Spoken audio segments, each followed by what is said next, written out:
il-qawwa tal-mistoqsija. X'kapaċi tagħmel mistoqsija, nużawhom kuljum, aqqas inkunu nafu li qegħdin nużaw il-mistoqsijiet, ma mistoqsija kapaċi tqanqal il-kurżità, kapaċi turi li inti ignorant għax ma tkunx kaf tweġġibha, kapaċi tipprovokak fil-ħsieb, kapaċi timmotivak, kapaċi tagħmel ħafna affarijiet. Mistoqsija antikissima, anzi l-ewwel waħda li nstemet fuq wiċċ din id-dinja. Tafux mistoqsija kienet? Is-serp li qal il-mara tassew għalla qal biex ma tiklux mis-siġar kollha tal-ġnien. Mistoqsija kattiva illi tqanqal suspett fil-ġenerożità u fit-tieba tal-Alla. Il-mistoqsija kapaċi tagħmel 1000 kapulavur, kapaċi wkoll tagħmel ħsara kbira. Adam u Eva difatti waqgħu għall-ixka tax-xitan u preferew jemmnu l-kitba u jwarbu lill-Alla tal-verità. Immedjatament wara li waqgħu f'dak il-diżastru illi inqataw minn Alla jikkonfronta lill-ewwel ġenituri tagħna. U x'jgħidu lill-Adam? Mistoqsija vera qasira. Fejn int? Fejn int? Ċertament Alla ma kienx qiegħed jitlob informazzjoni, kien jaf fejn qed jinħeba fil-faxxina tas-siġar. Moħbi misti minn Alla, għandu sens taħtija, Alla qed isejjaħlu għall-kontabilta. Issa trid taffaċċja is-sitwazzjoni billi taħrab mir-realtà minn taħsewwi xejn. Fejn int? Mistoqsija illi ġġelna nkun kontabli li għadha tidwis għall-lum. Alla qed jgħid lilu lilek fejn tinsab? Fejn int fir-relazzjoni tiegħek miegħi? Jien ħlaqtek għalija nnifsi, fejn int? Il-mistoqsija Alla illi bil-mistoqsijiet tiegħu jiżvela jew juri x'hemm f'qalbna. Kristu wkoll għamel l-istess ħaġa matul il-ministeru tiegħu, saqsa diversi mistoqsijiet kruċjali u importantissimi. Waħda minnhom kienet imma intom min tgħidu li jien? Lit-tixxipli, min tgħidu li jien? Mistoqsija illi torbot vera li tiddeċiedi il-destin etern tiegħek. Darba oħra qal x'jiswielu l-bniedem. Tafuha, x'jiswielu l-bniedem? Jekk jirbaħ id-dinja kollha. U mbagħad jirvina ruħu. Ja mistoqsija penetranti ħafna, mistoqsija li tiżvela l-valuri tagħna. X'inħadnu bħala siwi, bħala illi nixtiequh, qegħdin ingezzu l-irmixk ta' id-dinja jew qegħdin naħsbu għall-futur. U illum ukoll, Pilatu isaqsi mhux biss lill-folla imma lilna l-koll. Għax il-Vanġelu huwa aħbar friska u aħbar relevanti għal bnedmin kollha. Kull fejn jasal l-Evanġelju. Xi darba oħra din il-mistoqsija se tidwi f'idnejna.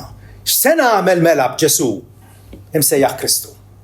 Intom tridu li teħilsu lil Barabba imma ħajibqa' lil Ġesu x'ħanagħmel bih.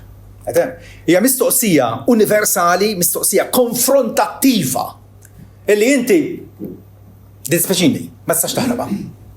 Ma tistax tmur tiħħabha x'imkien jew issott widnejk bħalli kieku ma smajtix din. X'se nagħmel Ġesu imsejjaħ Kristu? Mistoqsija importanti. Mistoqsija illi Pilatu lissina f'mument ta' kriżi politika. Ħassu imrekken. Qed jipprova jiskapula, qed jipprova jevita il-responsabilità tiegħu. Imma b'din mistoqsija attwalment tiddefinixxi l-kwalità ta' ħajjitna. X'qed tagħmel Ġesu? X'għamel Ġesu? Hemmhekk qed turi bir-risposta tiegħek xi kwalità ta' ħajja qed tgħix. Qed turi wkoll id-direzzjoni ta' ħajtek. F'liema direzzjoni miexi? Inti x'miexi fit-triq il-wiesa' li tagħti għat-telfin jew inkella fit-triq id-dejqa illi eventwalment tagħti għall-ħajja. Din mistoqsija x'se nagħmel Ġesu msejjaħ Kristu hija mistoqsija ta' siwi universali tot għalik u għalija. Tot għal kull min jismaħħa. Hija mistoqsija illi ma tħalliniex inkunu neutrali, ma tistax tilaba bħalli kieku il-Ġesu la nobodu għas inħobbu ħanibqa' fit-triq tan-nofs. Ma tistax. F'ħafna affarijiet tista' tibqa' neutrali. L-Iżvizzera rnexxiela tibqa' neutrali meta l-Ewropa u d-dinja kollha kienet fi-gwerra. Tifhem. Imma f'dil ħaġa il-mistoqsija hija indirizzata lilek ukoll. X'se nagħmel Ġesu? Jien favorih jew kontrih?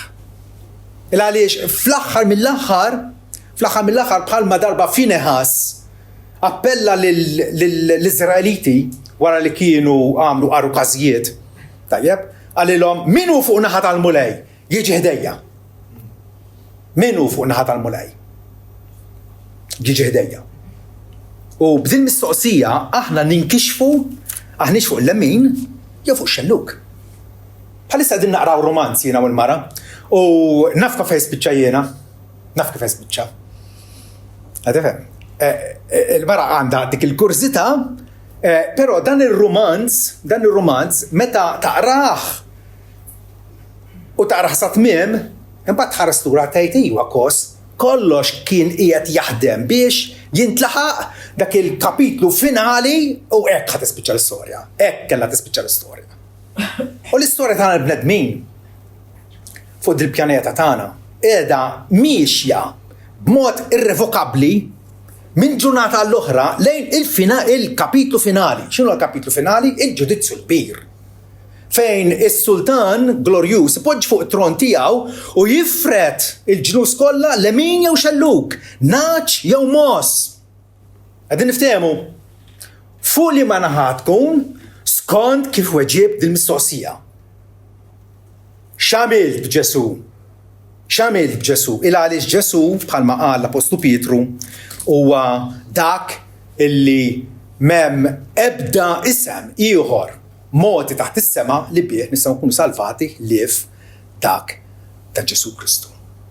U allura jekk inti twarbu, jekk inti x'se tagħmel b'Ġesu u twieġeb ma importanix, tkun qed tgħid li trid tibqa' fil-gandott, fil-ħama u fid-drenaġġ tad-dnub. U x'se jkun ir-riżultat imbagħad fl-aħħar mill-aħħar, fl-aħħar kapitlu tiegħek x'se jkun ir-riżultat? L-Iskrittura il-ħin kollu b'mod persistenti tgħidilna illi d-destin finali tagħna, infern jew ġenna, jiddependi fuq x'inkunu għamilna Ġesu ta' Nazaret. Ġwanni 3:18 jgħidilna min jemmen fih mhuwiex iġġudikat. Jekk inti l-fiduċja tiegħek hija fih u qed tħares lejh bħala dak li ħajħilsek mill-għadab li ġej u ħajliberak mill-kundanna. Min jemmen fih mhux ikkundannat. Imma min ma jemmenx huwa diġà kundannat. Hija l-biża' din. Hija xi ħaġa li jista' tidħol f'qoxortok. Illi min ma jemmenx f'Ġesu u ma jridx li kollu x'aqsam miegħu huwa diġà ġudikat għax m'emminx fl-isem ta' liben uniku talla. U ċewa l-uniku isem illi bih nistgħu nkunu salvati. Il-folla dakinhar għajtet ripetutament b'insistenza ħajkun mislub. Ma rridux. Iva fejqilna n-nistana u l-lebrużi u l-omja u t-torox u temana, imissa ma rridux. U għad-dizappuntanti.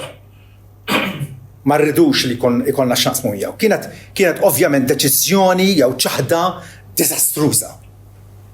Disastruża li jom kienu nis misjuqin bil-biża, bil-kburija, bil-pressjoni minant il-mexxejja tagħhom, bil-bluwa tagħhom, tantu hekk illi baqgħu anke jinsistu mhux biss jekk aħna ħatja, mhux aħna biss anke wliedna impoġġuhom taħt il-ħtija tagħna u mal-ħtija tagħna.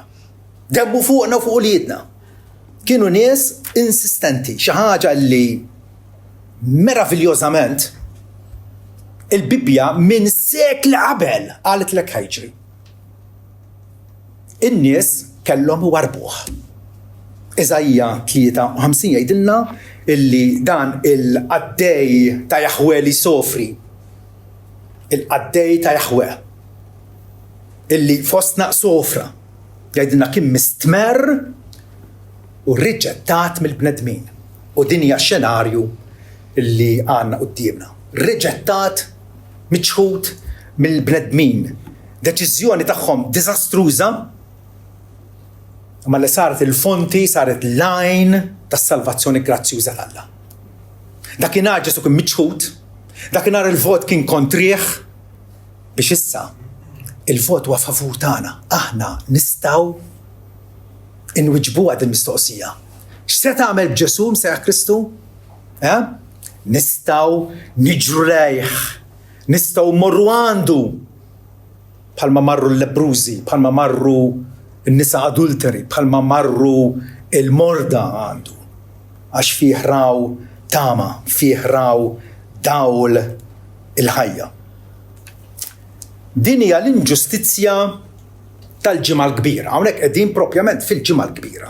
Aħna ma importanix illi bil-fors Mejju, Marzu, April. Dak huma liturġiji li vvintaw il-bnedmin, aħna il-Vanġelu nxantruh matul is-sena kollu. U allura hawnhekk din hija l-jum tal-ġimgħa l-kbira. Meta Ġesu kien miċħud. U l-inġustizzja lampanti li saret fil-ġimgħa l-kbira Alla qalibha biex tkun ġustizzja għalina. Biex Alla jlibbisna bil-ġustizzja ta' Kristu. Biex aħna minn midinbin insiru l-qaddisin tiegħu.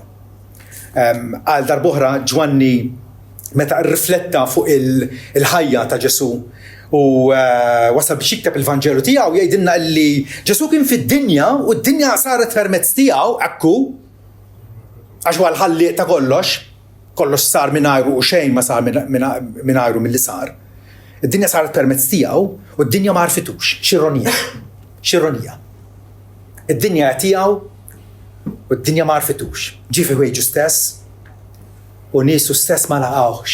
Għal darb'oħra x'ironija dawk l-istess nies li arbatilhom il-profeti wieħed wara l-ieħor u basrulhom u profetizzaw x'kellu jiġri. Meta finalment Alla jibgħat il-Messija tiegħu. U ma laqgħux. Però dik mhux it-tmiem tal-istorja. Ġonni kompli jgħidilna imma lil dawk kollha li rċivewh tom il-jett li jsiru tfal t'Alla. Ġesu jagħtina l-jett, jagħtina l-awtorità li nsiru tfal t'Alla. Għandek awtorità int bħala ċittadin Malti li tmur taħdem Franza jew Spanja għandek dritt. Min tawlek id-dritt? L-Unjoni Ewropea. Għandek dritt toqtol? Le. Ħadd ma tak dak id-dritt. Min jagħtik id-dritt illi ssir tifel jew tifla għażiża fil-familja t'Alla? Skont Ġwanni, min jagħtikulek dak? Ġesu jagħtina dak id-dritt. Ġesu li darba huwa miċħud issa glorifikat fl-ora smewwiet isir il-fonti tas-salvazzjoni tagħna. Jagħtina dritt il-jett li nsiru li t'Alla dawk li jemmnu f'ismu. Min huma dawn il huma li t'Alla tarafhom? Jafdaw fih. Jemmnu fih. Jaqbdu ma' kliemu u jridu jsarfuh f'azzjoni ġusta, f'azzjoni ta' mħabba. Jafdaw fih b'tal-mod illi mhumiex qegħdin jippruvaw isalvaw lil nfushom imma qed iserħu l-każ tagħhom fuq Ġesu. X'ġara fuq il-Golgota. Jemmnu fih u jemmnu fih Ġwanni jkompli jgħidilna il għaliex ġralhom xi ħaġa. Huma imweldin minn Alla. Huma mweldin minn Alla. Huma mweldin u Ġwanni jgħidilna għax għandna ħabta naħsbu li d-dinja xi ħaġa li tiġi minna, tonqos minna nitweldux mill-ġdid jew le. U Ġwanni qed għandna żarda. Ġwanni jagħmilha assolutament ċara illi d-deċiżjoni nitweldux mill-ġdid hija minn għand Alla, mhux minn għandna, mhix id-deċiżjoni tiegħi. Bħalma missieri qabel nissilni fil-ġuf ta' ommi ma talabni ebda permess irrid li twieled jew le. Tajba jew le? ebda permess. U l-istess ħaġa il-missier ta' smewiet illi skont il-għan tal-grazzja tiegħu iwellet mill-ġdid nies jgħidilna hawnhekk huma weldin mhux mid-dmija lanqas mir-rieda tal-laħam, lanqas mir-rieda tal-bniedem, iżda huma mweldin minn Alla. U din tikkonfortana tant il għaliex allura din is-salvazzjoni hekk kbira ma tiddependix minni. Tiddependi mill-lan sovran tal-Alla. U jgħidilna mela ma mhumiex imwielda mid-dmija. Ġifieri mhux b'dixxendenza naturali. Għax in-nannu tiegħi kien Kristjan u missieri kien Kristjan ma jfissirx li jiena bil-fors Kristjan. Hekk taħdem. Mhijiex b'dixxendenza naturali, lanqas hija mir-rieda tal-laħam, jiġifieri bil-ħila naturali tiegħi, bl-impuls tiegħi, bid-deċiżjoni tiegħi, jew bix-xewqa sempliċement umana, le. Mhux hekk qed jgħidilna Ġwanni li twildu minn ġdid. Lanqas mir-rieda tal-bniedem. Ma nitwildux mill-ġdid minħabba xi pjanar jew xi inizjattiva umana. La ta' ħaddieħor qas tiegħi nnifsi. Aħna imweldin minn Alla. Ġesu għalanna dan id-dritt li nsiru u li jedu. Mela, Reġu ngħaddu għall-istorja issa fil-Vanġelu fejn naraw issa lil Pilatu illi qed jagħmel l-kompromess traġiku flok ma eżerċita dmirjietu sewwa u allura kien jaf li Ġesu innoċenti u kien jaf li m'għamel ebda reat messu ħelsu. Frattant jaħsel idejh bħalli kieku ara jien m'għandix naqsam ħatkun responsabbli intom.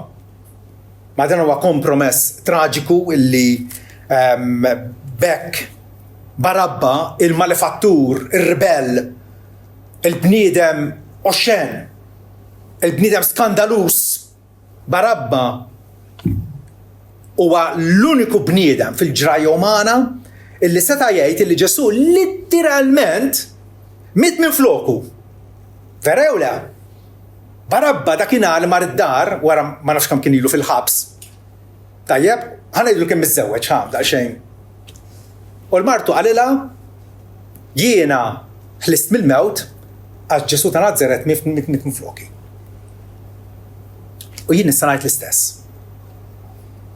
Kull Kristjan jista' jgħid jiena qed ngħix quddiem Alla u naf li għandi l-ħajja eterna il għaliex Ġesu mit minn floki. Dik hija l-aġeb tal-Evanġelju. Jekk għandek imputat wieħed akkużat intella l-qorti mill-pulizija u għamix li b'serq, b'frodi, b'stupru, b'tradiment kontra l-gvern, b'qtil, ta' żgur u ħati u m'hemm ebda kurżità. Il-deċiżjoni tal-imħallef nafu x'se tkun u difatti meta l-imħallef jippronunzja sentenza hija sentenza ta' kundanna pena kapitali. Dak il-ħati huwa ta' bil-ħati, l-evidenza hija inkonfutabbli u allura dak il-ħati ħaqqu l-mewt. Ma l-istess imħallef li għata sentenza kontrih jinżel t-toga tiegħu, jinżel minn fuq it-tribuna u jgħidlu int ħati però jiena se nerfa' l-ħtija tiegħek ħammut minn flokok. Dak huwa l-Vanġelu. Dak huwa l-Vanġelu fil-glorja kollha tiegħu illi x'ġara fuq il-Kalvarju Ġesu ħa l-ħtija fuq innifsu ta' dawk kollha li jafdaw fih. Galatin 3 vers 13 jgħidilna Kristu fdina bis-saħħa tal-liġi. Il-liġi kif tafu kif kien ħobb ifakkar di el-Moody, il-liġi tibqa' tiġri warajk u tiffittak u ssus warajk u tixlik li inti ħati. Eħin kollu, ma tħallikx bikwiet. Għaliex il-liġi li inti ksirt tikkundannak. Pero taf meta s-sikka tħalqa il-liġi meta tasal fuq il-Kalvarju. Imbagħad il-liġi timmuta ma jkollha xejn x'takkużak. Għaliex? Għaliex is-saħħa tiegħek Ġesu ġarra fuq innifsu. Fuq innifsu. Kien da trasferiment. Saħta minn fuq spallejja, Ġesu ħada fuq innifsu. Kristu fdina mis-saħta tal-liġi, billi sar saħta għalina. Fis-sens saħta minn flokna, għaxu miktub, misħut, kull minnu kun imdendel ma' siġra. Ekk kitab Mosè u ekku. U għalhekk l-apostli ħafna drabi jekk taqra Bibbja ta' traduzzjoni tajba, tinduna faċilment. ħafna drabi fuq kien jgħidu Ġesu mit fuq is-salib, Ġesu mit fuq is-siġra kienu jgħidu. Fuq is-siġra. Għax il-mewta tiegħu kienet mewta ta' saħta. Ġesu refa s-saħta tagħna biex aħna nkunu liberati. Wow. Din hija l-qalba tal-Evanġelju. Sabiex f'Ġesu Kristu hawn huwa r-riżultat. Ġesu refa s-saħta tagħna issa fih il-barka ta' Abraham tiġi fuqna l-ġentili. Fuqna li nemnu Alla jatina l-barka tiegħu x'inhi l-barka tal-maħfra, il-barka tal-ġustifikazzjoni, li Alla jiddikjarana liberati, meħlusa minn kull xilja, meħlusa minn kull akkuża tal-liġi. Fi Kristu Ġesu il-barka ta' Abraham tiġi fuq il-ġentili sabiex nirċievu l-Ispirtu permezz tal-fidi. Ġesu jagħmilna ħajjin għaliex mill-mument li aħna ġenwinament nafdaw fih jibat l-Ispirtu tiegħu fi qlubna li bih ngħidu Abba Missier jagħmilna ulied Alla. Abba Missier. Allura se nerġa' intenni l-mistoqsija. X'se tagħmel Ġesu? Imsejjaħ Kristu. X'se tagħmel Ġesu? Pilatu saqsa dil-mistoqsija eċċellenti ikolli ngħid, però t-tweġiba tiegħu kienet waħda bażwija.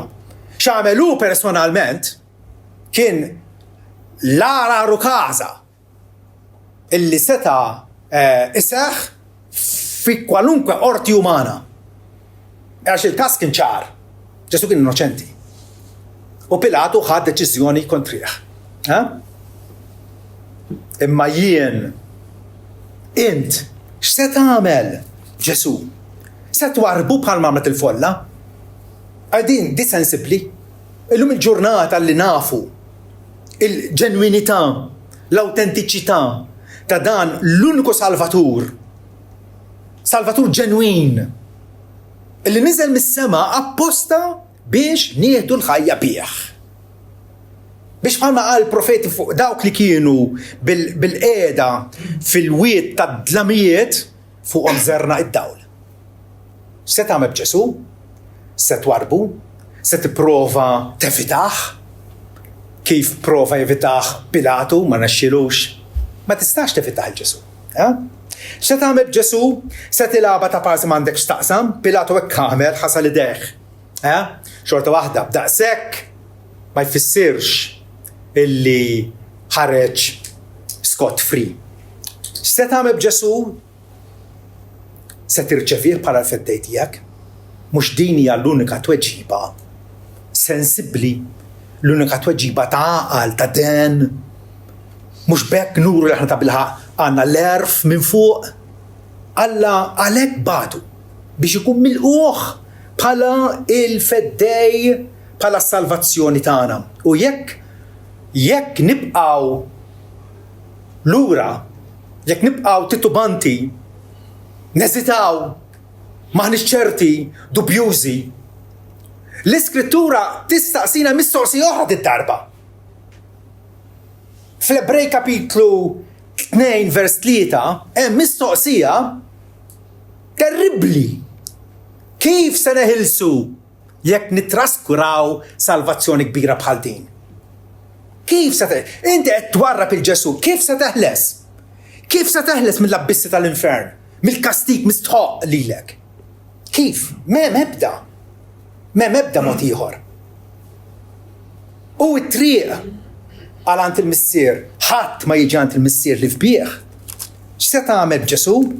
L-aħħar ħaġa li tista' tagħmel Ġesu tafu x'inhi? U ħafna nies jaqgħu f'dan l-iżball traġiku. Jilagħbuha ta' parsi laqgħuh.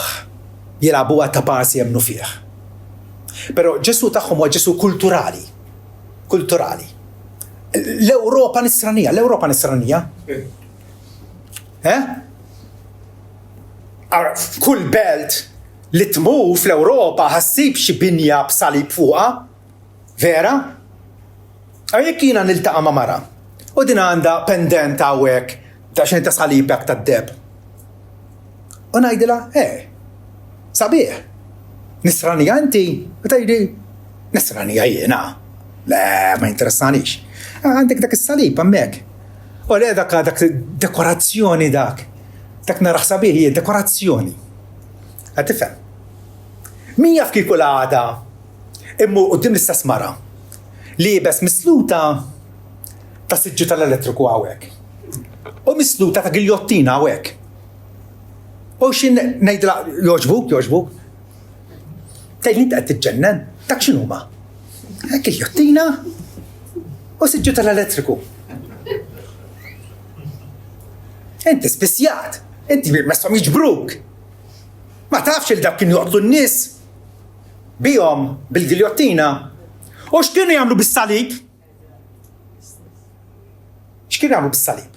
Il-salib naqilbuh f'ornament, tiżjien biex minn għalina ċivilizzati aħna għandna s-salib. Qed tifhem? Imma ma għandikx il-qawwa tas-salib. Ma tafx ġifieri. Ħafna nies jaqgħu f'din il-nassa satanika ħajkolli ngħid, li jaċċettaw kristjaneżmu kulturali. Qed tifhem? You go with the flow. Jekk ġimiliet jew għejt jew dana. Ma Ġesu fil-ħajja ta' kuljum ma jafuhx.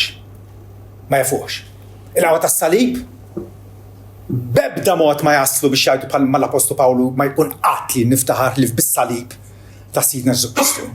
Għaliex is-salib lesti li jilbsuh bħala pendent ma mhux lesti li jġorruh fuq spallejhom. U Ġesu x'qal id-dixxilti tiegħu? X'qalilhom? Jekk xi ħadd irid jiġi warajja, ħajjiġħad li nnifsu l-ewwel ħaġa, jerfa' s-salib imbagħad jiġi warajja. Għaliex l-istess Salvatur illi isalvana bis-salib iridna li nkunu identifikati miegħu fis-sofferenzi tiegħu sabiex miegħu wkoll nkunu glorifikati. Dan huwa il-mod, dan huwa il-metodu tagħna. Il-kruċifissjoni kif kienet prattikata dakinhar, attwalment għal-kurzità dan ivvintaw għal-Persjani xi 700 sena qabel ma twiled Ġesu. U r-Rumani adottawa biex jagħtu l-pjena kapitali lill-marmalja, lin-nies tal-qixxu l-mix. Ir-Rumani ma kinux ikunu msalba. Ċiċerun pereżempju fis-Senat Ruman qal il-kelma kruċifissjoni jew salib laqqas biss għandha tissemma f'soċjetà pulita għax hija kelma moqżiża. Meta r-Rumani kienu jinqatlu pjena kapitali kienu jaqtawlhom rashom normalment. Dbatija ta' 5 sekondi. Qed tifhem. Min kun mislub kien idum anke ġranet. Imdendel, baċ klubi, bid-dubbien miegħek, bid-demm iżenżel minn jdejk u saqajk. Hija mod ta' eżekuzzjoni mimli vergonja u mistija kienu niżawhom arwenin jew kważi arwenin. Pubblikament in-nies għaddejjin, jiċċikawhom, jgħajruhom, jirredikolawhom, mod kiefer biex ittemm il-ħajja dak li jkun, mod ta' diżunur, mod ta' uġieħ issemmix. Is-salib, le, sinjura, mhuwiex pendent biex tiżejjem bih. Għabel jekk għandek salib u inti Kristjan u qed timxi fil-modja tas-sewwa tajjeb, jista' jkun mezz biex taqbad konverzazzjoni dak li jkun. Imma li tilbsu mingħajr ma taf lil dak illi ssallab fuqu il-ħaruf talla li neħednuk tad-dinja u tibqa' tiġħdu b'emilek, bil-sienek. Hemmhekk imbagħad dik storja oħra. Is-salib huwa strument tal-mewt biex inġorruh. Strument tal-mewt. بالصليب جسو قد يدلنا انتم سقواج تيي ميتين الذنوب وحيين على الله. جسو ميت محبة ذنوبيتنا مثالي وإرشو شتات ورنيان تفوقنا إسالتن فوقنا حيين على الله. الحاسة تانا ريدو امباشوا الحاسة تروحنا ريدو نفوقاوا فوق الصليب اللي لهو مش المسيمر اللي زموخ مع الصليب الجسو امهبتوا لينا زبطوا في الصليب امهبتوا لينا كيف سنرسبوندوا على ديك المحبة. جسو ميت فوق الصليب مش بس بيش يحفرنا وهاللورا اللي برات من الأرضي كيلسا إما وقال ميت بيش عدسنا النوتة نيقسة من حفنا كنيسة فانجيليش اللوم. جسو ميت بيش عدسنا ابري كابيتلو 13 يقولنا الجسو بيش عدس البوبلو permezz demmu stess. Ġifi biex jikkonsagrana għal-Alla, biex issa aħna possediment Alla, aħna l-poplu ta' Alla. Biex għaddisna permezz demmu stess, bata barra mix-xatba, appuntu il-ġrajna fuqha. Illi meta għabbew is-salib kelli joħroġ minn Ġerusalem mill-pretorju ta' Pilatu u jimxi bil-mod lejn l-orja qrib Ġerusalem fejn hemmhekk kienu joqtlu lill-kriminali. U Ġesu bata barra mix-xatba ta' Ġerusalem. Allura konsegwentament x'se nagħmlu? X'se tkun ir-reazzjoni tagħna? Allura ħanoħorġu lejh barra mill-kamp. U nġorru it-tajjir tiegħu. Il-Bibja tgħidilna Ġesu kien majjar u radikolat u miċħud min-nies u mistmer. U aħna segwaċi tiegħu nippretendu li n-nies tagħmel magħna l-istess. Għaliex? Għax id-dixxiplu mhuwiex ola mill-muallim tiegħu. Tisidna ċaru tont jekk ippersegwitaw lili, se jippersegwitaw lilkom. Pawlu jgħid li dawk kollha li jixtiequ jgħixu ħajja tajba fi Kristu Ġesu, mhux forsi jew probabbli ma jgħidilna se jbagħtu l-persekuzzjoni. Se jbagħtu l-persekuzzjoni. Jridu nħorġu lejh barra mill-kamp u nġorru it-tajjir tiegħu. Jaqblinna. Illi nkunu nies qed tifhem. Illi maħniex mal-massa tan-nies, maħniex mal-kurrent maġġuri tan-nies. Jaqblinna. Għaliex l-sentenza tkompli tgħid għax hawn m'għandniex belt li tibqa'. Imma fitxu waħda li għad tiġi. L-ewwel l-idea illi l-bniedem jibni belt, l-ewwel idea ta' min kienet ta' Kajin. Kajin bena belt. U Alla inqeda b'dan ir-raġel qattil illi ħaseb jibni imperu għalih innifsu u bena belt. Alla qabad dik l-idea ta' belt.